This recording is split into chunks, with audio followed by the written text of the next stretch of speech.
Hello radio किलने वलियो बोझो सेहतस मुतलिक phone in programme hello radio किलने सामईन आदाब हेलो रेडियो क्लिनिक का ताज़ शुमार हद सुनिस खदमत हाजिर हमेशा पे करो आज ते अकिस अहम मौजूस पे कत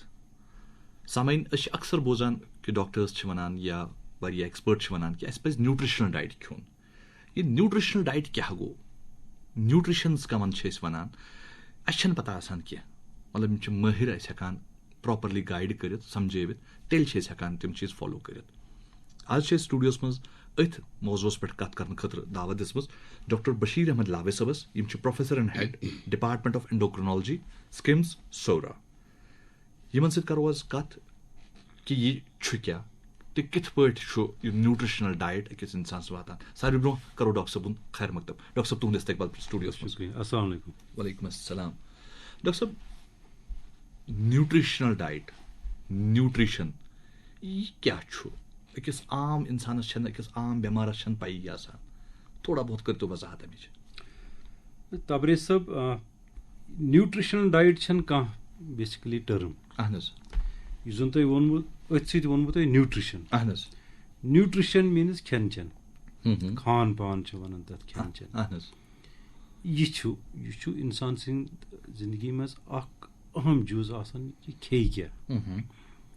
यन पे इंसान आव योत तान त इंसान रोज सह रोज कह खेवान बिल्कुल अथ मज गछन कह चेंजेस कह तब्दीली गोडनथ आस कह चीज़ गोडनथ प्रेफर करना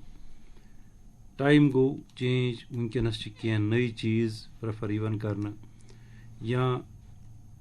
यम चीज़ कुन दोयम तरीक बनाना तो बुथ मुमकिन बुथ गसन बे चेंज मगर यह जन बेसिक स्ट्रक्चर अमुक खेन खेन सारे खेन तो खेन रोजन इंसान खेवान बिल्कुल अच्छा दोयम चीज़ यह तुम वोनवु कि अस कुस डाइट पज खेन यह ब्रॉड सवाल अत वन बह येतनस कि पॉसिबली तुम क्या यसान गोडनथ यसान कि जो चीज़ गो कि इंसान ठीक मतलब बेमार अमिस वनकस कह बिल्कुल यह क्या खे ब्या गो इंसानस कह बेमार तो सह क्या खे ठीक मगर येतनस तो अगर यह इंसान दपो ना ठीक यह ठीक यह खेन कह त मगर हपर आसान रोल जन मेडिसिनस मज तथ वन प्रिवेंटिव मेडिसिन मतलब अस तुथ खेन खेन युस न बुथ पेमो बेमार सह ख्याल थवन बिल्कुल युत योत कि ठीक तो अस मर्जी गो तह कह येतनस वन बह कत कि अकिस नॉर्मल इंसानस पज सोरे कह साफ शिफाफ तरीकस मज खेन युस चीज़ हलाल युस चीज़ अवेलेबल युस चीज़ बचपन पे आज तान वोतस खेवान सारे बातन सत पूरे टाइमस पे यम चीज़ सारी खेन वुचस अल्टीमेटली क्या न्यूट्रिशन यह खेन यह क्या आसान अल्लाह ताला सुन तुथ मैकेनिज्म अस नमो सपोज चोट चीज़ खेवान या बत खेवान यह दान आबस मज त्रा यह वोपदावन अत नेरान दान तथ बनान तोमुल पेठिम कोट वथान पत् यह तोमुल बत बनावन अत पत् यह कुन सिनिस सत इंसान खेवान अल्टीमेटली यम चीज़ गसान नेबर इंसानस नेबर सिर्फ खेन यह बनान सिस्टम सह इंसान बनान बाकी चेंजेस गसान अंदर यम सात यह म्यादस मज वोत तत दल लगान अंदरमन वोत अल्टीमेटली यह सोरे न्यूट्रिशन आसान यह त्रेन चौन चीज़न हुंद आसान बनियोमुत अल्टीमेटली यमन त्रेन चोरन चीज़न मज यह ब्रेक डाउन करना मोट मोट वन बह गई खंड पाट कार्बोहाइड्रेट्स दोयम चीज़ गई प्रोटीन ठीक त्रेयम चीज़ गई फैट चूरिम चीज़ गई यम जन एसेंशियल मिनरल्स तो बे गो एसेंशियल यम जन विटामिन्स यम मोट मोट चीज़ यम सारी चीज़ ज़रूरत कार्बोहाइड्रेट्स इमीजिएट एनर्जी तो बह कत कर یِمن کتھ کرنہٕ سۭتۍ چھِ اَسہِ ایٚنرجی لگان ضروٗرت أسۍ چھِ پکان پھیران تھوران بوزان وٕچھان یِمن سارنٕے چیٖزن چھِ ایٚنرجی یہِ چھِ کاربوہایڈریٹو پٮ۪ٹھ یِوان پروٹیٖن چھُ یہِ چھُ مسل اِنسانس بناوان ماز تہِ چھُ ضروٗری تِکیازِ اِنسانس چھُ پکُن بیلنس گژھِ روزٕنۍ مازُک چھُ پنُن رول یُس زن أسۍ شاہ ہٮ۪وان چھُ اگر نہٕ ماز آسہِ پوٗرٕ حصس منٛز ماز یِہوے مسل چھِ کنٹریکٹ گژھان یِہوے مسل چھِ رِلیکس گژھان تہٕ أتی چھِ أسۍ شاہ ہٮ۪کان انٛدر ہٮ۪تھ تہٕ یہِ گوٚو اتھ چھُ رول کہِ یہِ چھُ ماز بناوان مسل بناوان تمہِ پتہٕ چھِ فیٹ چھِ أسۍ تھوڑا رِزٲرٕو تھاوان پتھ کُن خبر پگاہ بنیا کینٛہہ پگاہ دۄہس ما لگہِ پھاکھ کٲلکٮ۪تھ ما لگہِ پھاکھ دۄن أتھۍ دوران چھُ یہِ فیٹ اَسہِ سپلاے دِوان ایٚنرجی ہٕنٛز تمہِ علاوٕ یِم زن ایٚسٮ۪نشل نیوٗٹرینٹس چھِ تہٕ بیٚیہِ مِنرلٕز چھِ تِم تہِ چھِ واریاہن چیٖزن أنٛدرٕ جسمس منٛز ضروٗرت لگان سو یِم تہِ زن سٲری أسۍ غذٲیی اجناس چھِ یِم أسۍ پتہٕ رنان چھِ تہٕ یِم أسۍ کھٮ۪وان چھِ یِمن چھِ کمبِنیشنس منٛز یِم سٲری چیٖز موٗجوٗد آسان آ مگر آیسولیشنس منٛز ہٮ۪کو أسۍ ؤنِتھ کُنہِ چیٖزس منٛز چھُ کانٛہہ چیٖز زیادٕ کُنہِ چیٖزس منٛز چھُ کانٛہہ چیٖز کم سپوز بہٕ ونہٕ ایٚگزامپٕل سپوز یُس زن اَسہِ سون ڈایٹ چھُ سون بتہٕ چھُ سون ژوٚٹ چھُ بالکُل اتھ منٛز چھُ کاربوہایڈریٹ زیادٕ ماز پھوٚل چھُ یا کینٛہہ ویجِٹیبلٕز چھِ یِمن منٛز چھُ پروٹیٖن اَسہِ دال چھِ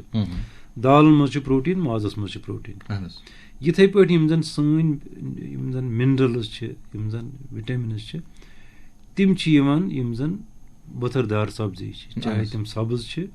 یا تِم گولڈن کلر چھِ یا باقٕے کلر چھِ یِموٕے کِنۍ چھِ اَسہِ یِم چیٖز یِوان تمہِ علاوٕ چھِ بیٚیہِ تہِ کینٛہہ چیٖز یِم زن سپوز وِٹامِن ڈی چھُ یہِ چھُ یِوان سن لایٹہِ پٮ۪ٹھ گوٚو سٲنِس یُس تہِ سون کھٮ۪ن چٮ۪ن چھُ اِن کمبِنیشن رلٲیِتھ چھِ لگ بگ سٲری چیٖز یِمن منٛز ٲسۍتھٕے سو الٹِمیٹ تھِنٛگ اِز کہِ یہِ زن أسۍ کھٮ۪وان چھِ اَسہِ پزن یِمن چیٖزن ہُنٛد خیال تھاوُن اَسہِ گژھِ کاربوہایڈریٹ پارٹ تہِ آسُن بالکل اَسہِ گژھِ پروٹیٖن پارٹ تہِ آسُن اَسہِ گژھِ فیٹ تہِ آسُن اَسہِ گژھِ یُس زن یِم ایٚسٮ۪نشل وِٹامِنٕز چھِ مِنرلٕز چھِ یِم چیٖز تہِ گژھن آسٕنۍ تہٕ یہِ ووٚن مےٚ کہِ یِم سٲری چیٖز اگر أسۍ ژھانڈو اَسہِ کیٛاہ کمبِنیشن چھِ تیٚلہِ ضروٗرت بالکل صحیح یُس أسۍ کمبِنیشن ژھانڈان چھِ ییٚمہِ ساتہٕ یہِ فُڈ چھُ آسان ییٚمہِ ساتہٕ أسۍ توٚملٕچ کتھ کرو اگر یہِ توٚمُل یِتھٕے پٲٹھۍ أسۍ انان چھِ اتھ چھِ تمام چیٖز آسان منٛز پتہٕ چھِ أسۍ چھلان چھٔلِتھ چھِ أسۍ رنان کُنہِ ساتہٕ چھِ یہِ لُکھ پھیاران تہِ تہٕ کینٛہہ چھِ پھیارنہٕ روٚستُے تہِ رنان تمہِ ساتہٕ ما امیِکۍ تِم وایٹمنز یا مِنرلز یِم ایٚسٮ۪نشل مِنرلز چھِ تِم ما گژھان خراب یا تِم ما گژھان ختم آ تُہنٛز کتھ چھِ صحیح یُس زن ییٚمہِ ساتہٕ یہِ دانہِ پھوٚل آسان چھُ ییٚمہِ ساتہٕ یہِ پھٕٹراوان چھِنہٕ برونٛہہ ٲسۍ کنزس منٛز پھٕٹراوان وۄنۍ چھِ پھٕٹراوان مِشیٖن منٛز بالکل اتھ چھِ آسان نیبرِم اکھ لیر یُس زن توہ ونان کم گُپنن عام طور دِوان بالکل امہِ انٛدر ٲس اتھ بیاکھ سفید اکھ لیر اکھ نہ بوٗزِو تُہۍ ماینیوٗٹ پلاسٹِک ٹرانسپیرنٹ کور ہیوٗ آسان آ یُس زن یہِ امہِ انٛدر چھُ نیران پتہٕ یہِ بیل پھوٚل ونان اتھ بالکل بیل پھوٚل اگر تُہۍ وٕچھِو بیل پھوٚل چھُ سپوز یہِ چھُ الٹِمیٹلی شیپ چھُس تھوڑا ڈِفرنٹ مگر یہِ چھُ یِہوے رازما پھٔلِس ہیوٗ آسان رازما پھٔلِس اگر تُہۍ وٕچھِو اکہِ سایڈٕ چھُ آسان تتھ منٛزس ییٚتہِ پٮ۪ٹھ زن الٹِمیٹلی پتہٕ سُہ اگر یہِ رازما پھوٚل زٔمیٖنس منٛز دِمہون اتی پٮ۪ٹھ چھُ اتھ پتہٕ یہِ رازما کُل کھسان گوٚو یُس یہِ نیبرِم یُس مےٚ ووٚن یہِ ٹرانسپیرنٹ کور آسان چھُ یہِ چھُ بڑٕ ضروٗری ایٚسٮ۪نشل نیوٗٹرینٹ اکھ یُس زن تۄہہِ ووٚنوٕ زٕ چیٖز چھِ اتھ منٛز آسان اکھ چھُ آسان اتھ منٛز امپاٹنٹ وِٹامِن اکھ تتھ چھِ ونان تھایمیٖن دوٚیِم چیٖز چھُ آسان بڑٕ ضروٗری جُز اکھ تتھ چھِ ونان فایبر ٹھیٖک فایبر کیٛاہ گوٚو فایبرس منٛز چھُنہٕ یِتھ پٲٹھۍ طاقت آسان کینٛہہ مگر فایبر چھُ تیُتھ چیٖزا اکھ یہِ چھُ کران کٲم ییٚمہِ ساتہٕ یہِ أسۍ کھٮ۪مو کھٮ۪نس سۭتۍ تِکیازِ یِم چھُنہٕ نہ چھُ یہِ ڈایجسٹ گژھان نہ چھُ یہِ انٛدر واتان یہِ چھُ اتھ کھٮ۪نس تھوڑا بلک تھاوان بنٲیِتھ تھوڑا موٚٹ تھاوان الٹِمیٹلی چھُ اتھ ایبزارب تہِ دِوان کمٕے پہم انٛدر واتنہٕ تِکیازِ یہِ چھُ کاربوہایڈریٹس پٮ۪ٹھ کَنۍ آسان بالکل سو ییٚمہِ ساتہٕ یہِ توٚمُل کھٮ۪مو أسۍ ییٚمہِ ساتہٕ یہِ بتہٕ کھٮ۪مو أسۍ اتھ اگر یہِ نیبٕرۍ فایبر کنٹینٹ أتی آسہِ یہِ چھُنہٕ یکدم جسمس منٛز واتان خوٗنس منٛز کینٛہہ یکدم چھُنہٕ یہِ شُگر کھالان کینٛہہ مگر یُس زن وُنکیٚنس أسۍ کھٮ۪وان چھِ یُس زن توٚمُل انان چھِ سُہ چھُ آسان تتھ چھِ ونان أسۍ पॉलिश्ड राइस यह मशीन में अत यह लेयर ते आसान तुजम अंदर यह जन एम्ब्रियो आसान यह एम्ब्रियो ते हट्योमुत अत लगभग 99% आसान खाली स्टार्च ठीक थाइमिन तुनी द्रामुत थाइमिन अलबत्ता वन कह एवेलेबल तिकाज यम साथ जन डिमांड आस कुन चीज तम चीज ईजाद कर बिल्कुल वन कह जन तुम वोन मे यह पेठिम लेयर आसान तो बी यह एम्ब्रियो आसान डॉक्टर साहब यह एम्ब्रियो अमिच पेटन लेयर हज कत करान या अमिच वन अत स्टार्च योत बचान अत पे करो मजीद बे कत मगर ये कॉलर गो निमो यह कॉल हेलो वालेकुम अस्सलाम कम सब कत पे बोलान हाँ मैं तो मेरे डॉक्टर कि आम तौर से अगर डायबिटीज बचन ना आसान आम तौर से वन डॉक्टर के न्यूट्रिशन ख्याल मैं तो अकिस आम इंसान पी क्या कर ताकि सह बचे डायबिटीज यह बचन हिंद खत प्रसान हाँ बहुत बचन हिंद खत प्रसान इन जनरल प्रसान ठीक तुम कत पे बोलान नाव क्या बस रोजान रनावारी नाव से इमरान साहब सड़ा शुक्रिया कॉल करने बापत जवाब बूझो ओके तबरे साहब यह इमरान साहब सवाल पुरुष यह इम्पोर्टेंट सवाल जेन्युइन सवाल अस पज क्या खोन अल्टीमेटली सोरी अथ पे टॉपिक क्या पज खोन यमन वन बह जनरल रूल्स अस पज सोरे खोन ठीक मगर ठीक ठाक पे खोन यह कह चीज खमो ज्यादा ब्या चीज करो कम यह जन मे वोन कार्बोहाइड्रेट गो इस बत खान लॉकचार पे वोत बिल्कुल त्रो न कह यह बद फुल यह कम खोन अत सब्जी सब्जी यह खेन बिल्कुल तम अत प्रोटीन कंपोनेंट चाहे दाल या माज फुल बिल्कुल बेटर रोजान अगर माजस तो दाल हूं प्रोटीन वेजिटेबल प्रोटीन बह वन यस कि वेजिटेबल प्रोटीन बेटर प्रेफर कर अगर ना प्रोटीन कंस वो खोन गो हु खोन कम कम सब्जी ज्यादा कर इस्तेमाल प्रपोर्शन निमो अकिस प्लेट अगर बनाओ कर सून प्लेट गोडनथ शेरान बत फुल प्लेट बिल्कुल तम पे करान तम पे गो सिन रसा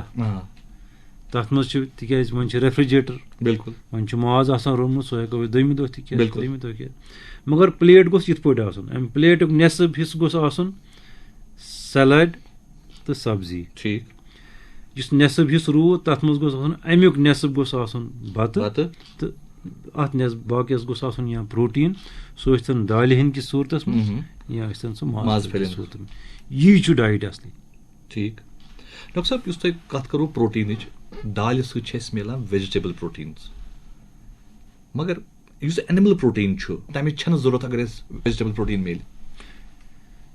यह प्रोटीन सह दाल मज सह माजस मज माजुक प्रोटीन सपोज कह हेवी एक्सर्शन तमिस थोड़ा ज्यादा मसल बिल्डिंग तमिस खतर बेटर रोजान कि तमिस गज जान क्वांटिटी आसन यह एनिमल प्रोटीन यु जन बाकी सीडेंटरी या मॉडरेट वर्कर तीत हेवी एक्सरसाइज करान तिमन खतर यह वेजिटेबल प्रोटीन सठा अलबत्ता वन यह गो नॉर्मल इंसानस खतर कह कंडीशन सपोज बहुस एंडोक्रिनोलॉजिस्ट डायबिटीज पेशेंट सज कर जिक्र सपोज अमिस डायबिटीज पेशेंटस यम साजन किडनी पे असर पेवान अमिस करान प्रोटीन रेस्ट्रिक्शन मगर तम ब्रो अमिस वनान कि सा वेजिटेबल प्रोटीन तिक प्रोटीन तरूरी नत गि तथ वन कैकेक्सिया ग शुरू तो मसल एट्रोफी यह हे पे पकित तो लगनस दब तो यह वेजिटेबल प्रोटीन अम तीज यह किडनी खराब गसान यह जन यह एक्सेलरेशन अमिच पेस सह तीज रोजान कह एज कम्पेयर टू अगर एनिमल प्रोटीन दिमो सो ओवरऑल वनो कि वेजिटेबल प्रोटीन ठीक रोजान अलबत्ता यमिस हेवी एक्सर्शन तमिस पज एनिमल प्रोटीन यूज कर अदरवाइज तो एनिमल प्रोटीन यूज कर मगर थोड़ा मकदार गस कम पहम बिल्कुल सही डॉक्टर साहब तुम करो कत बत हाफ मतलब चूरिम हिस्स सब्जी गड़ प्रोटीन यह बत गया बासमत यह गया कशुर तोमुल यह गया गाठ तोमुल अत पे करो कत मगर तम ब्रो निमो कॉल हेलो मुश्ताक साहब सवाल पृथ्वी पन मे जनाब शुगर 2 ؤريو पे थायराइड 2 ؤريو पे दवा खेवान मगर दोनों चीज नॉर्मल ठीक तो वो रात कुन सात नर जंग थकान दह कुन सात नर जंग थकान ठीक तो वो जनाब मशवर क्या मशवर क्या मशवर अब तो परहेज क्या ये हिसाब तुम शुगर कंट्रोलस मज तम हिसाब तुम परहेज करथी तेल मे बासान तथ मशवर वन फर्दर दिन कह तुम कचा वोस लगभग 60 अच्छा ओके जन शुगर सकान नरन असल पे मगर सह मोस्टली गसान खोरन मज खोरन तो अथन त्रुश लगान नेत ममनेर गसान पेन गसान मगर यह तुहद हिसाब किताब यह बासान यह फिट गसान इत पे कुछ बेमार मज नरन जंगन या जिसमस रात दोहस कुछ सात दाग करें पत फर्क गसान यह तूत यह बिनाइन चीज अगर नु तुम ज्यादा तंग करान तो तेल ज्यादा अगर ज्यादा तंग करान मीन दह खो दह ज्यादा गसान एक्सट्रीम तूत गसान कि तुम निंद्र मज हुशार गसान तेल वुचो तेल चलो सठा शुक्रिया डॉक्टर साहब कत करान कि तोमुल इस्तेमाल करान अक्सर वुचमत डॉक्टर्स वनान तम वनान कि ये पन तोमुल नीरान सह पे अवॉइड कर यह कत तान सही यह सवाल बुझित आयु तो असना हना जनाब अन खत्म कर ये तोमुल यह अत मज थोड़ा मामूली हकीकत बह वन यस कि तोमुल यह बासो तुम यम सा तुम बतस पे यह त्रायन यह बत शेरन तमी सात बासो तुम यह तोमुल ठीक कि यह गि अवॉइड कर यम सात यह लरित ग ओंगजन गि लरित तमें गो अत स्टारच काफी ज्यादा तुम आम तौर वुचमुत यह बासमत अगर सह खेमो तम फल बिल्कुल सही तम फल तो यह जन कोशर तोमुल या फॉर दैट मैटर कह बाकी गाठ तोमुल सह लरित गसान अगर जन सह असल पे रनित मतलब नरम रनित कह लरित गसान मतलब तथ स्टारच कंटेंट ज्यादा ठीक अत 20-19 फर्क यह कोशर तोमुल यह गाठ तोमुल यह बासमत 20-19 फर्क येतनस वन बह कि जन इम्पॉर्टेंट पैरामीटर डिटरमाइन करान कि अत तोमुलस मज स्टारच कम कि ज्यादा तथ वुचन यह ग्रेन कूता बोड़ ग्रेन अगर यह तोमुल फुल जूठ अत मज स्टारच कम ठीक अगर यह तोमुल फुल न्युक फुटित न कह होल तोमुल फुल अगर न्युक अत मज स्टारच ज्यादा अच्छा निकस मज ज्यादा बोड़ तोमुल फुल ग्रेन जूठ तोमुल फुल तथ मज स्टारच कम ठीक वन कह तोमुल फुल तम ज्यादा छोट ज्यादा जीट मगर वेट तम तोमुल फुल इत पे कशुर तोमुल कुछ सात वुचान तक तोमुल फुल व्योट वेट तोमुल फुल मे वो कि लेंथ योत इम्पोर्टेंट अमिच जन थिकनेस इम्पोर्टेंट कह इनफैक्ट यह जन थिकनेस ज्यादा मुमकिन तथ मज स्टारच ज्यादा जेशर अगर स्टारच अत मज कम जेशर अगर कम या अगर मुड अत मज स्टारच ज्यादा अत पे करो बे सवाल बे मेनिस जहनस मज पृसो मगर तम ब्रो ब्या कॉलर सलो निमो गो कॉल हेलो अस्सलाम वालेकुम वालेकुम अस्सलाम डॉक्टर साहब अहन बह शुगर पेशेंट मे वन नाव क्या इसमें शरीफ क्या मोहम्मद अब्दुल्ला कछू मुकाम बारामुला अब्दुल्ला वनो अब्दुल्ला साहब मे अर्ज मे वन तो यह क्या क्या शुगर पेशेंट क्या क्या गजा गुन क्या क्या गुन दाल यल हाँ दाल वन तुम बह वो तुम माइंडस मज ना तुम कह बह वन अहन मे प्रॉब्लम मसलन अगर तेज त्रावन तील ज्यादा गसान प्रॉब्लम ओके ओके ठीक बह वन बह दिम तुम जवाब मेहरबानी चलो अब्दुल्ला साहब सठा शुक्रिया कॉल करने बापस जवाब अब्दुल्ला साहबन सवाल पृछ कि क्या शुगर पेशेंट शुगर पेशेंटस अगर वन अ तरीक मशवर दिन मशवर गो गुत कि यम ति खंड चीज या यमो सत शुगर खसान तिम कर अवॉइड डायरेक्ट खंड शुगर जन त्रावन या आइसक्रीम या यमन मज खंड ज्यादा तिम चीज खेन टोटली बंद कर तम पत्त यमन चीजों मज खंड छ आसान मगर सह बड़ जरूरी सपोज बत चोट जरूरी खेन मगर अमिच क्वांटिटी कम कर हपर प्रोटीन क्वांटिटी ठीक ठाक खेन यह बराबर यमो वो पूर तोर मे समझ क्या यह प्रोटीन प्रोटीनस अड़न थोड़ा डिफिकल्टी गसान यह थोड़ा हैवी गसान म्यादस हजम करनस मज एस्पेशली थोड़ा ओल्ड एज 50-60 आसे यमन पूर हजम गसान तवे लाइकिंग प्रोटीनस खतर आसान इस कार्बोहाइड्रेट अत इंस्टेंट एनर्जी तो बी एकदम डाइजेस्ट गसान बिल्कुल बी यह बत आसान अत अत ज्यादा ांडुन कहीं तवे इट इज क्वाइट पॉपुलर सो वो इंडिया मज तो नेबर बत बड़ पॉपुलर अच्छा त्रेम चीज वन बह यमन कि प्रोटीनस गि ठीक ठाक इस्तेमाल कर माज फुल तन मंज खेत अलबत्ता यमन मज चीजन मज खंड तथ मज खंड या तम मेव यमन मज खंड ज्यादा अम्ब केल तम चीज गसन अवॉइड कर अदरवाइज हेकि प्रेथ कह चीज खेत सब्जियन हुंद इस्तेमाल ज्यादा कर तोमुल गस आसन कम बत गस आसन कम तो प्रोटीन जन दाल सह हेकन खेत थोड़ा तन पहम गस आसन ऑयल कंटेंट कम करो यह वन बह मोट मोट पे यम चीज गई डॉक्टर साहब ये खंड इस्तेमाल करान चाय मज खंड त्रावान पे चाय चवान पे शुगर पेशेंट हेकान खंड त्रिवित कह खंडस कह अल्टरनेटिव कि मेछर मेल है अमिस चाय कपस शुगर फ्री हेको इस्तेमाल कर सह कत हदस तान सही अकिस इंसान सन सेहत खतर वुच वनिस तान अत शुगर फ्री गई मार्केट्स मज आमतिस लगभग 20-25 वरी तो वन तिस कह स्टडी आमज कि यम जन होमुत हालांकि अड़ो कोर रेज कंसर्न है अम सह कैंसर गसित मगर वनिस तान कह स्टडी आमज कि यम जन होमुत अम कैंसर गसान so as of now means today also यम ति सोसाइटीज डिफरेंट डील करन केयर करन शुगर पेशेंट खतर तिम वन कि यह हसा है कि सेफली इंसान यूज कर बिल्कुल यूज कर खंड तो जैगरी ये पे गोर वनान इंसानस पे अकिस नॉर्मल इंसान पे खंडुक इस्तेमाल करुन कि गारियुक इस्तेमाल करुन गोर ठीक खंड ठीक वो ब्रोह यह मसल कह खंड लॉकचारस जवानी मज खंड खोन बिल्कुल सारे खोमुत खोमुत तुम खोमुत बिल्कुल वन आई कह स्टडी तमो वोन कि अगर हसा खंड करो लॉकचारस मज तो जवानी मज ज्यादा इस्तेमाल चांसेस कि शुगर मा हे गसित वो जन वो बह जैगरी यह वन कत मगर हेक न इस्तेमाल कर इंसान द बेटर कि बह त्रा खंड मगर जैगरी त्रा कह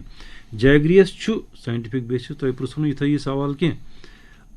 यम कह चीज खंड चीज खेवान या कह चीज खेवान अत ज पैमान आसान वुचन अख पैमान कि यह कूता जल्दी खाड़ शुगर तथ वन ग्लाइसीमिक इंडेक्स दोयम पैमान कि यह कतिस कालस थाई शुगर खड़ित तथ वन ग्लाइसीमिक लोड अगर गोर तो खंडस करो कंपेयर गोर सत ग्लाइसीमिक इंडेक्स कम as compare to sugar refined लिहाजा यस अगर कह शौक ना खंड मे इस्तेमाल कर हपर डायबिटीज या बाकी मसले कह अगर ये हिसाब तो इज एन ऑप्शन गो सह हेको इस्तेमाल बिल्कुल सर शुक्रिया कत करान कि तोमुल इस्तेमाल करान आजकल बड़ मार्केटस मज ट्रेंड बनियोमुत कि ब्राउन राइस खोन ठीक बे आव तो असन अत सवालस ठीक ब्राउन राइस क्या मतलब अमुक क्या फायदा यह पज पे इंसानस कह फायदे दिवान कि अम सह प्रॉब्लम बढ़ान मे वो तुम वो मे दोप ये सात यह दाफोल ये सात मशीन मज कड़ान अत पे ज चीज नेबर ट्रांसपेरेंट लेयर बिल्कुल बी यह एम्ब्रियो बिल्कुल अत लेयर तथ एम्ब्रियो मज ज चीज अ गो थायमीन बी गो यह फाइबर बिल्कुल ब्राउन राइस यो तोमुल ठीक अत लेयर नेबर किन ये अच्छा अच्छा लेयर वसमज कह लिहाजा यम सात यह फाइबर यह जन बह वन ग्लाइसीमिक इंडेक्स बिल्कुल गो यम सात यह राइस खेवान अम सह एकदम शुगर یُس زَن سون اَدروایز یُس رُٹیٖنَس منٛز أسۍ کھٮ۪وان چھِ تَمہِ سۭتۍ چھُ کھسان دٔستی یَتھ ییٚمہِ سۭتۍ چھُنہٕ دٔستی کھسان کینٛہہ تہٕ اَمیُک یُس زَن گلایسیمِک لوڈ تہِ سُہ تہِ چھُ آسان کَم سُہ چھُ سورُے اَمے یُس زَن یہِ فایبر لییر اَتھ نیٚبٕرۍ آسان چھِ تہٕ اَمہِ سۭتۍ چھُنہٕ یہِ یکدم تہِ کھسان کینٛہہ زیادٕ ٹایمَس چھُنہٕ شُگر نہٕ لوڈ روزان کینٛہہ تہٕ بیٚیہِ چھِ اَتھ ترٛیٚیِم چیٖز کہِ بِکاز آف دِس فایبر یہِ چھُ تھوڑا گوٚب گژھان بٮ۪مار چھِ واریاہ وَنان ہے مےٚ حظ کھیٚیو ہفتس 10 دۄہن مگر یہِ حظ چھُ اَتھ نہ حظ چھُ مَزٕ نہ حظ چھُ اَتھ کِہیٖنۍ مَزٕ چھُنہٕ اَوے موٗجوٗب کہِ اَتھ چھِ نیٚبٕرۍ یہِ فایبر لییر تَوے چھُنہٕ اَتھ مَزٕ کینٛہہ بٹ یس یہِ چھُ ڈیفنِٹلی یُس زَن ہُمہِ توٚمُل چھُ تَمہِ کھۄتہٕ چھُ ڈیفنِٹلی بہتر. یُس أسۍ توٚمُل رَنان چھِ گرن منٛز اَسہِ پَزِ بَتہٕ پھیٲرِتھ کھیوٚن کِنہٕ پھیارنَے کھیوٚن؟ وٕچھ حظ گۄڈنیٚتھٕے ییٚمہِ ساتہٕ یہِ أنِم چھِ وَنان أنمہٕ ییٚمہِ ساتہٕ کَڑان أنمَس منٛز چھُ اگر تُہۍ أنمہٕ وٕچھِو کُنہِ ساتہٕ اوٚنٛگُج ترٲیِو ییٚمہِ ساتہٕ سُہ ٹھنٛڈ گژھِ بِلکُل أسۍ ٲسۍ برونٛہہ لۄکچارَس منٛز ییٚمہِ ساتہٕ اگر زَن کینٛہہ پوسٹ کاڈ آسہِ ہا بنٛد کَرُن سُہ اوس بِلکُل پیسٹ آسہِ ہا لگاوُن بِلکُل أسۍ ٲسۍ وٕچھان أنمہٕ اگر چھُ سُے أنمہٕ ٲسۍ پٔتۍ کِنۍ لگاوُن گوٚو یہِ چھُ چِپچِپاچ بِلکُل یہِ چھُ سٹارچہِ سۭتۍ بِلکُل گوٚو اَتھ منٛز چھُ سٹارٕچ اگر یہِ کَرو أسۍ یہِ أنمہٕ کَڑو نٮ۪بر ڈیفنِٹلی سٹارٕچ کَنٹینٹ اَتھ کَم گژھان لہٰذا چھُ ڈیفنِٹلی یہِ بہتر ہُمہِ کھۄتہٕ یُس زَن أسۍ رایِس کُکرَس منٛز رَٹان رَنان چھِ تہٕ أنمہٕ چھِنہٕ کَڑان کینٛہہ گوٚو اگر ہیٚکن کینٛہہ کٔڑِتھ أنمہٕ ہیٚکن کٔڑِتھ ڈیفنِٹلی چھُ اَتھ سُہ چھُ بہتر اَتھ چھُ بہتر مگر أنمہٕ کَڑنہٕ سۭتۍ ما چھُ اَتھ یہِ یُس اَسہِ اَتھ نیوٗٹرِشنل ویلیوٗ چھِ اَمِکۍ تِم ما چھِ ختم گژھان؟ مےٚ ووٚن ٲدۍ یُس توٚمُل أسۍ کھٮ۪وان چھُ اَتھ چھُ خٲلی اَکوے نیوٗٹرِشن سُہ گوٚو سٹارٕچ تَمہِ علاوٕ چھُنہٕ اَتھ نیوٗٹرِشن کِہیٖنۍ کیازِ کہِ تھایمِن چھُس گۄڈے تھایمِن چھُنہٕ بِلکُل اَتھ کِہیٖنۍ اوکے مگر تھایمِن چھا سٲنِس جسمہٕ خٲطرٕ ضوٚرتھ کٲفی ضوٚرتھ تہٕ اَسہِ چھِ تھایمِن ڈیفشنسی تہِ وۄنۍ چھُ اکھ چیٖز یِم زَن أسۍ سبزی کھٮ۪وان چھِ تِمن منٛز تہِ چھُ تھایمِن آسان اَسہِ چھُ کمپنسیٹ گژھان تَپٲری تہٕ تھایمِن ڈیفشنسی چھِ کٔشیٖر منٛز بڑٕ کامن ییٚتہِ چھِ تھوڑا لاجِسٹِک مطلب کینٛہہ پرابلِمٕز اَتھ پٮ۪ٹھ سٹڈی کرنس منٛز otherwise people have done it وٕچھمُت چھُ کہِ تھایمِن یُس زَن ڈیفشنسی سُہ ہسا چھِ بڑٕ کامن تہٕ ییٚتہِ چھُ اَسہِ وۄنۍ ساروٕے ڈاکٹرو سمجھمُت کہِ تھایمِن ڈیفشنسی چھِ تہٕ أسۍ چھِ بٮ۪مارَس یا اگر کانٛہہ تھوڑا باسہِ کہِ أمِس ہسا چھِ تھایمِن ڈیفشنسی ٹیسٹ ویسٹ کرنہٕ بغٲرٕے چھِ أسۍ تھایمِن دِوان یہِ چھِ بڑٕ عام بٮ۪مٲرۍ بٮ۪مٲرۍ ہٮ۪کو نہٕ ؤنِتھ مطلب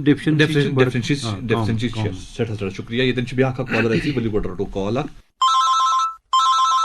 ہیلو السلام علیکم وعلیکم السلام اَسہِ اوس أسۍ چھِ نِشاط پٮ۪ٹھ ارشد صٲب سوال پرٛژھِو پَنُن یُس سپوٹٕس پٔرسن چھُ آسان أمِس کیاہ ڈایٹ چھِ ضوٚرتھ رِکوری خٲطرٕ کیاہ ڈایٹ چھِ أمِس ضوٚرتھ یا تَمہِ برونٛٹھ پٔرفارمنس ہاونہٕ خٲطرٕ کیاہ ڈایٹ چھِ تِمن خٲطرٕ ضوٚرتھ سپوٹٕس پٔرسنس فار ایگزامپل اگر سپوٹس فُٹ بال پٕلیر آسہِ ٹھیٖک سٮ۪ٹھاہ شُکریہ ارشد صٲب سوال پرٛژھنہٕ خٲطرٕ بوٗزِو جواب بہٕ وَنہٕ ییٚتنس کہِ بیسِکلی سپوٹٕس یُس زَن ایکٹِوِٹی چھِ اَتھ منٛز چھِ اکھ چھِ گژھِ أمِس برین تہِ بَڑٕ فِٹ روزان بِلکُل ڈیسِجن میکِنگ بِلکُل أمِس چھِ کاربوہایڈریٹ تہِ چھِ أمِس ضوٚرتھ روٗٹیٖن خٲطرٕ سپوز یہِ کرِ ایٚگزرسایز کرِ تَتھ منٛز چھِ أمِس کاربوہایڈریٹ ضوٚرتھ بِلکُل مگر یُس زَن أمِس تَمہِ کھۄتہٕ زیادٕ یا اِکولی اِمپاٹنٹ چھُ أمِس گژھِ پروٹیٖن آسُن تِکیازِ سپوٹٕس پٔرسنس چھُ سورُے چاہے فُٹ بال پٕلیر اگر چھُ أمِس چھُ سورُے ڈِپینڈ أمِس چھُ دوُن بِلکُل أمِس چھُ ٹاس اَتھ تراوُن گوٚو مسل سالِڈ آسان پروٹیٖن چھُ أسۍ بِلکُل تَمہِ علاوٕ گژھِ أمِس تھوڑا فیٹ تہِ آسُن گوٚو ترٛٮ۪نوَے چیٖز چھِ ضوٚرتھ مگر پروٹیٖنٕکۍ کنٹربیوٗشن چھُ ساروی کھۄتہٕ زیادٕ وۄنۍ چھُ آسان یِم زَن سُہ ایٚگزیکٹلی کوٗتاہ پروٹیٖن گژھِ آسُن کُس قٕسم گژھِ آسُن یِم چھِ سپوٹٕس یِم زَن آسان چھِ یِم کوچ یِمن تِم چھِ ایٚگزیکٹ دِوان نہٕ گایڈ لاین مگر ییٚتنس وَنہٕ بہٕ اگر نہٕ سُہ گایڈ لاین آسہِ ایویلیبٕل سپوز لۄکچہِ لیولہِ ہُنٛد سپوٹٕس پٔرسن آسہِ بہٕ وَنہٕ یی کہِ پروٹیٖن چھُ تٔمِس کٲفی زیادٕ کھیوٚن کاربوہایڈریٹ چھُ کھیوٚن مگر تھوڑا کمٕے پہم چھُ کھیوٚن تہٕ فیٹ کنٹینٹ تہِ چھُ تھوڑا کم کرُن سٮ۪ٹھاہ شُکریہ ڈاکٹر صٲب أسۍ ٲسۍ آغازس منٛز فون کال گٔیے سٹارٹ تَمہِ برونٛٹھ ٲسۍ أسۍ کتھ کران یُس یہِ توٚملہٕ پھٔلِک تُہۍ ٲسِو کتھ کران ایمبرِیو چھُ یا اَمِچ یۄس یہِ لیر چھِ تَتٮ۪ن ترٛایے أسۍ سۄ کتھ ترٛایے أسۍ تٔتی پتہٕ رچے اَسہِ گۄڈٕ فون کال یُس یہِ توٚملہٕ پھٔلِچ تُہۍ ٲسوٕ ذِکر کران اَمہِ توٚملہٕ پھلِچ یۄس اہمیت تُہۍ ٲسِو سمجھاوان کہِ یُس أسۍ ڈایٹ کھٮ۪وان چھُ اکھ عام اِنسان ییٚمِس نہٕ کانٛہہ پرابلم چھِ یُس یژھان چھُ بچُن بٮ۪ماریو نِش سُہ یا سُہ نفر یُس آلریڈی ڈایبٹِک چھُ ڈایبٹیٖزس منٛز تہِ چھا کینٛہہ تِم قٕسم یتھ منٛز اِنسان ڈایٹ ڈِفرنٹ ہیٚکہِ تُلِتھ کِنہٕ سٲری ڈایبٹِک پیشنٹ چھِ أکسٕے اَتھ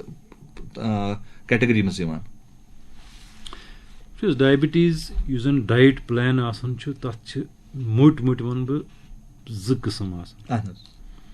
Akh go ki kans gais bod gasit gaises diabetes su chu mot. Amis chu main is diet plan karan ki amis gais wazan wasun, weight loss diets. Doyim go ki kah chu variya zaibil.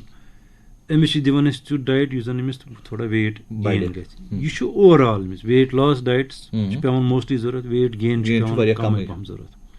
Yu go akh part. Doyim cheez chu gasan yem sat diabetes insanas progress gasan chu. Yem sat insulin dependence yivan chu. Andrim insulin chu khatam gasan.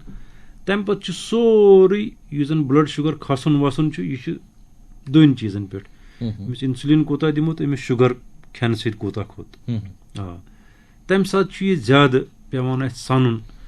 ki amis kota carbohydrate dimo, lunches kota dimos, dinners kota dimos, breakfasts kota dimos. Tikaz temis chu asan time is variya let insulin ti diun. In fact es chu calculation timan tith pet karan ki agar emis youth insulin dimo tel chu youth carbohydrate bilkul su chu magar es karan es suppose agar es hath patient aise su chu 4-5 pevan es zurat tees mehnat calculated tees mehnat karan to otherwise chu imzan 95% chu timan chhan ye exact calculation pevan zurat chan pevan timan ki timan chu main cheez chu which yus chu bat chu ये बहुत es lokchar pet khavan bilkul sun shir ti khan bilkul cha kinna bilkul sahi ye hekon es travit ki bilkul sahi to ye mai machine manzi kans to tomul ye mai wapas ki bilkul sahi so one choice akui cheez sochun yoy agar khamo es kit pet bachav sugar nish es kit pet agar one sugar chu hekwa khete na ach akoi cheez quantish karin kam miqdar cha kam agar es bro es boot bat ban chel dit khavan one छु कम nesbik khun ये sugar गसन bro आस केवन तथ करन नेसब B युजन तय वनु better छु अगर ये फेरियत बात खमो फेरियत हको के बिल्कुल सही तो बे अगर झूठ बत फुल मेल यानी अगर दान आस झूठ या स्टार्च कंटेंट कम आस सु छु बेहतर बनस्बत कि हुम बत भल के तो युस मोट तो छोट छु अतन वन बा अख कत सी इमसात एस बेमारस कस इलाज करन अहनस अस वुचन एफोर्डेबिलिटी वारिया चीज पेवन वुचन यु तो योत छु आसान सपोज बजन हेक न बासमत एफोर्ड करित के बिल्कुल सो मेन खतर मे बी अगर ये हेल्दी ते आस मगर एफोर्ड हेक न करित के सो मेन खतर छु दवा फल गोने जरूरत बिल्कुल सही सो लिहाजा मेन चीज छु यस देयर आर सम पीपल यमन न इशू कि यस बासमत छु अछ डेफिनेटली ग्लाइसेमिक इंडेक्स कम ब्राउन राइस छु तथ छु ग्लाइसेमिक इंडेक्स कम तो आम नफर यम जन छु तिमन खतर छु बेस्ट आख फेरन तो बे छु ये अत क्वांटिटी करन कम बे छु ब्याक वात आख युजन लास्ट टाइम वुच में कोर में रिव्यू आख श्रीलंका मज गई स्टडी आख तति छु बत खवान ज्यादा तो तिमो कोर अत काम तिमो दोप यत कित पट गस ये स्टोरेज कंटेंट कम तिमो त्रो अत मज कोकोनट ऑयल कोकोनट ऑयल यम सजन अत ग्रेख खसान छु कोकोनट ऑयल के ड्रॉप्स यवन अत त्रावना ठीक तो पत छु तिमो मैकेनिज्म ते डेमोन्स्ट्रेट कोरमत कि अत हसा छु स्टोरेज कंटेंट गसान कम ठीक दोयम चीज छु विंकेनस छु बाजारस मज मार्केट्स मज लास्ट टाइम यम साथ में ये आर्टिकल आख राइसस पेट लुक मैं इवनिंगस मज कॉल आख कि इस बनावन राइस कुकर तिम हसा करो अस 2-3 रेट लॉन्च ये हसा छु पाने कड़ान अंदर ये स्टार्च कड़ान मे छन वही पानस पता कि मगर मुमकिन छु फ्यूचरस मज आसन यम चीज अवेलेबल यत न कहीं पे करूँ बिल्कुल तथ थो इस पे राइस कुकरस में थवन तथ ट्रे आसान बन के या पाने स्टोरेज ड्रेन करान तो सो स्टोरेज शुक्रिया ये दिन कॉलर अक बिलीव निमो कॉल गोड हेलो हेलो अस्सलाम वालेकुम वालेकुम अस्सलाम जनाब मुजफर अहमद छु अर्ज करान मुजफर साहब कत पे छु बोलान बो छु जनाब नौगाम पेटस मुजफर साहब सवाल प्रिसु पनुन डॉक्टर साहब प्रुसुन मे छु वारिया निश बोजबुत छु डून छु न आसान डून अहनस मे छु दपा यम जिमन इस चर्बी आसान अहनस तिमन हेकन डूनस खेत मे छु मन समझ यवान अड़ छु वना खेयु सा अड़ छु वना मत खेयु हम सा चर्बी बढ़ान मे वन तो डॉक्टर साहब प्रिसतो ये डून है क्या इंसान इंसान फैट वगैरह है तो है क्या सठा शुक्रिया कॉल करने का सवाल पुछो तो जवाब बुझो वुच मुजफ्फर साहबन पृछ सवाल अख डून यह असल चीज यह बूझू तुम यह ड्राई फ्रूट तह अगर आज खेमो गोज तम सफेद गोज सह तथ मज अल्टीमेटली डूनिस बनान पे तेल गो अत मज फैट गसान पे मगर अत यम सात इवन यम सात फैट तह बन अत फैट सॉल्युबल विटामिन्स तह अत मज ज्यादा ओमेगा 3 येतन वन बह अख कथ कि यह डून तिकेज यह इंसान ज्यादा कांटी मज खेवान यमो ये हिसाब वो ना डून खेमो तो पत गस चर्बी वो नहीं है डून खेतन दोहे खेतन इंसान खे जो खे 3 खे 4 तम अलाव हे सो अत रेस्ट्रिक्शन मान तरफ कह बिल्कुल गो डूनिस प्रॉब्लम अगर इंसान मकदारस मज खे क्या वैसे तह मकदारस मज खेन ज्यादा इंसान हेकान खेत यह डूनिस मज ओमेगा 3 यह जन ओमेगा 3 यम ती जन वेजिटेबल ऑयल्स यम मान कि यम हसा बेटर ऑयल्स को यमन मज यम यस तुम वनान ओमेगा 3 फैटी एसिड्स यस जन ऑयल इस्तेमाल करान सनफ्लावर ऑयल तिल गोगल तेल युस तह वेजिटेबल ऑयल यह डेफिनेटली असल एज कंपेयर टू युस जन रिफाइंड ऑयल आसान बिल्कुल सही तिकेज यह basically over period of time आई वारिया चीज वन करियो सा यह ऑयल इस्तेमाल यह करियो सा बंद मगर यम natural vegetable oil over period of time आव यमन वुचने कि यम हसा ठीक मगर यम मकदारस मज इस्तेमाल कर तुम डॉक्टर साहब तेलन हज कत करान अक्सर आजकल वुचान गरन मज लेडीज करान प्रेफर रिफाइंड ऑयल यूज कर क्या तथ क्रेट वोथान कह ब्रोट खेवान स्योद तिल गोगुल तेल उस नेचुरल तेल मिलान बाजारस मज या वारिया गामों पे वसान तेल आजकल तमिच ज्यादा खपत कह सही रोजान यह तिल गोगलुक तेल युस स्योद यथ क्रेट वथान कि रोजान युस रिफाइंड तह बड़ा वनकस बड़ बड़ नाव मार्केटस मज युस रिफाइंड ऑयल बनावान तिम सही कि यह सही तबरेज साहब अतनस वन बह कुन सात पेवान जमानस सत पकुन मगर जमानस तूत आसान पकुन कि सेहत गस असर वातुन रिफाइंड ऑयल यु जन नेचुरल ऑयल तम खोत सह बेटर कह बट सी यम सात ये ऑयल यूज करो यह वुचन कि अत मज कसा एफर्ट गसान अत यह जन कट वथान अम सस छत खराब गसान अम दुह वथान मेन चीज आसान अगर वह आसानी मूजूब यह रिफाइंड तेल तह करो इस्तेमाल मेन इशू यह कम कर इस्तेमाल अगर जन अवेलेबल यह जन तिल गोगल तेल आसान मगर सह तिल गोगल तेल यह जन पानस ब्रोकन इंडिजिनस सह सारे खुद असल अगर कह तीज अत पे मेहनत कर ान अन पे इस्तेमाल कर सह डेफिनेटली बेटर मगर वन मजबूरी आसान सह मजबूरी कवर करने खतर क्वांटिटी करें कम बिल्कुल सही दैट मीन्स रिफाइंड अगर इस्तेमाल कर सह कम कर तिल गोगल तेल अगर इस्तेमाल कर सह कम कर बिल्कुल अक साइड तेल करान इस्तेमाल ब्रो काल करान देसी गेव इस्तेमाल गरन मज गेव बनान सह कत हदस तान अकिस इंसान सद सेहत खतर ठीक वह जन यह गेवुक गेव बेसिकली यम जन सपोज ग्रोइंग चिल्ड्रन जवान इंसान ठीक ठाक सेहतस मज सह हे मज मज गेव इस्तेमाल कर सह मा खे वो दोहे बतस सत चाय सत मज मज हे इस्तेमाल कर अत वन वन तुम ना आज थोड़ा यह हिरास करान वजह मेन कि यह जन पतम जमानक यम तन लड़के कोर शुर तम पकान ज्यादा गो अगर तम गेव खेहान तोचन सत या बतस सत कुन सात खेवान तिमन बर्न वनकस सह मसल सपोज अगर जन स्कूल तह गन हाई स्कूल सह 4-8 किलोमीटर पकान गो वनकस गो वो सिस्टम ये पे अगर चोट अन गन तो लिहाजा वनकस यम चीज सजन कह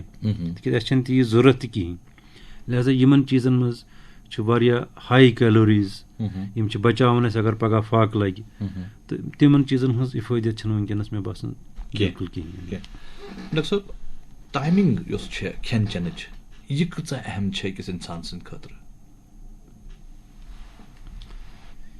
खेन चेन वन बह यतनस कि खेवान सुबह ब्रेकफास्ट लंच इवनिंग स्नैक क्या डिनर बेटर रोजान कि ज्यादा बड़ मील खिन कह ठीक अगर लकटू खे पत अगर वारिया लट खे तथ कह सपोज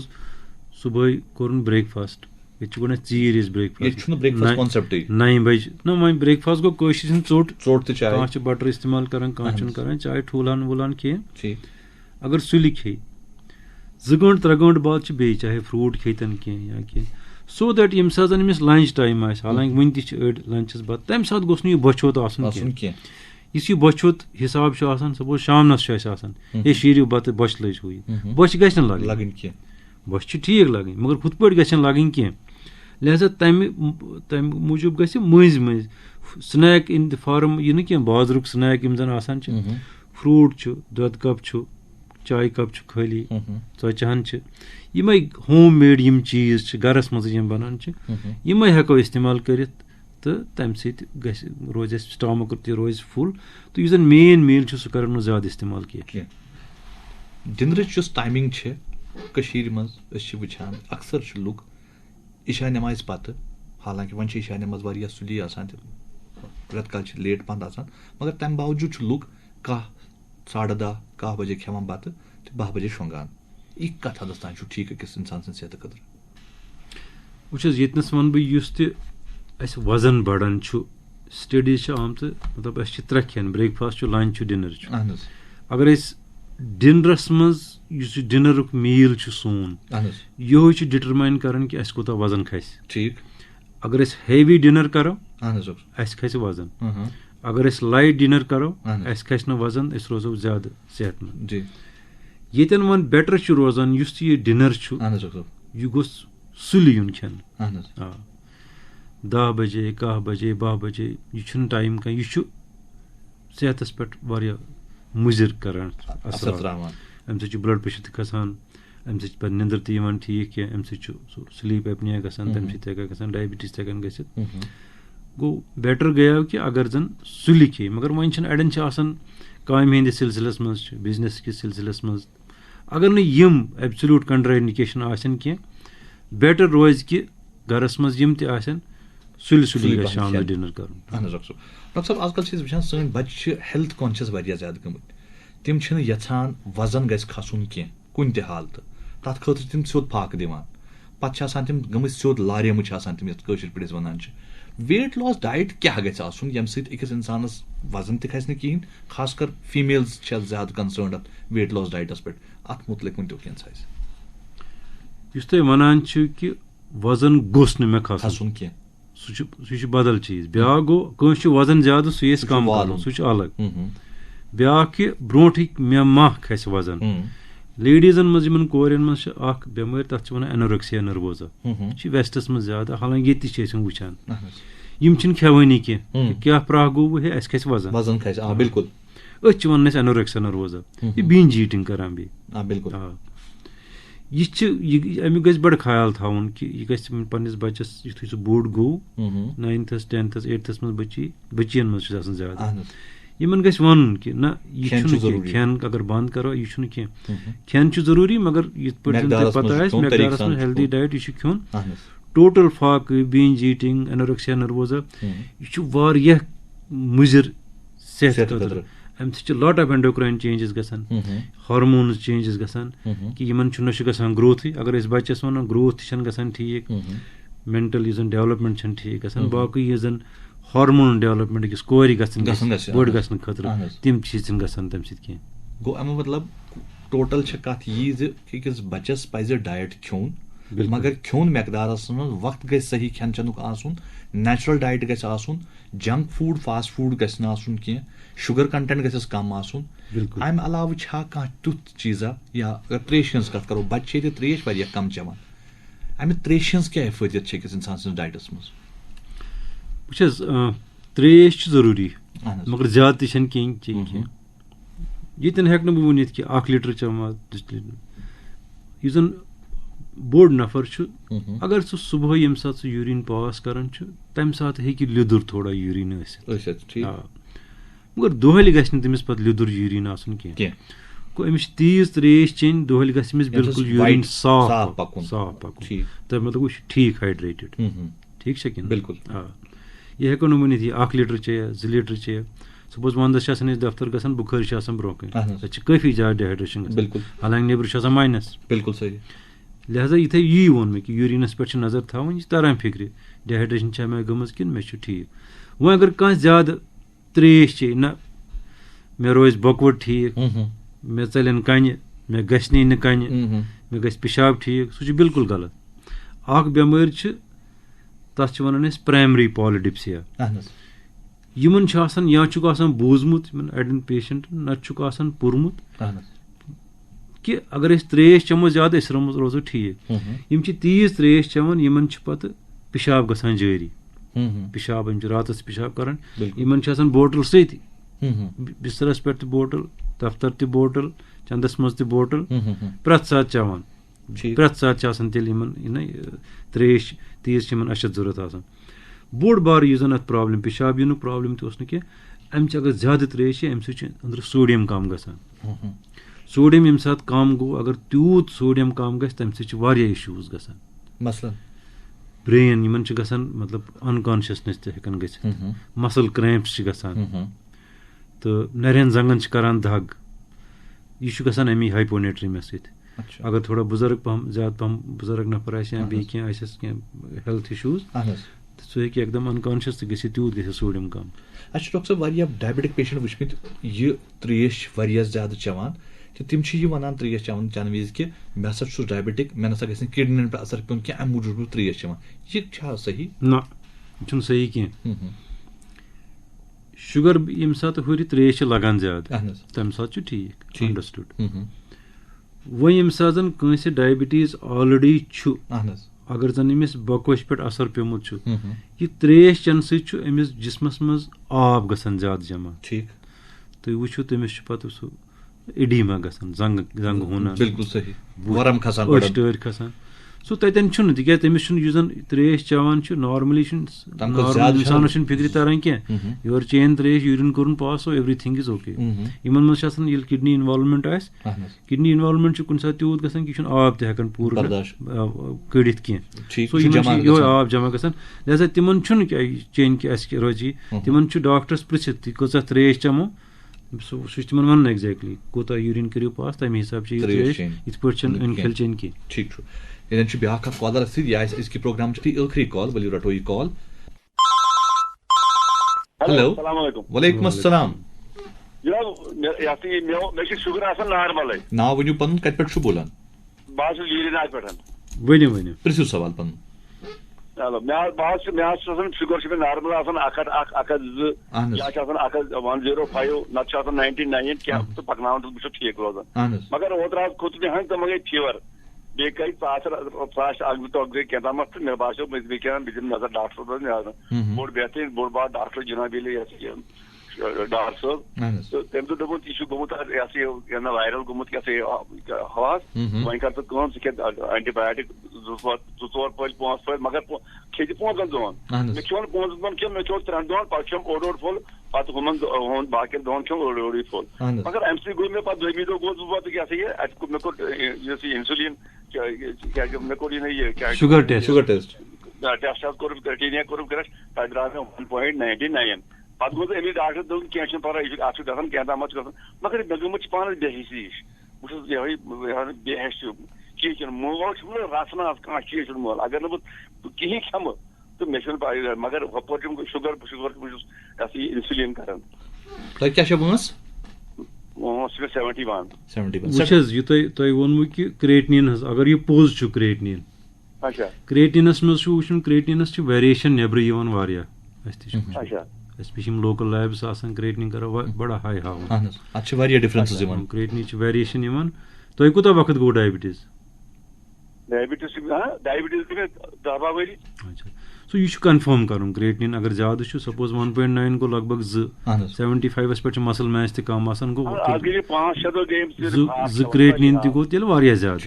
सो मुमकिन अगर यम सा क्रिएटिनिन हुरान मोल गसान कम लिहाजा यह कन्फर्म कर हॉस्पिटल गसन यह क्रिएटिनिन सही क्रॉस चेक कर बिल्कुल क्रिएटिनिन सही अगर यह क्रिएटिनिन सही तेल अमी से मोल गसान कम अगर यह क्रिएटिनिन ठीक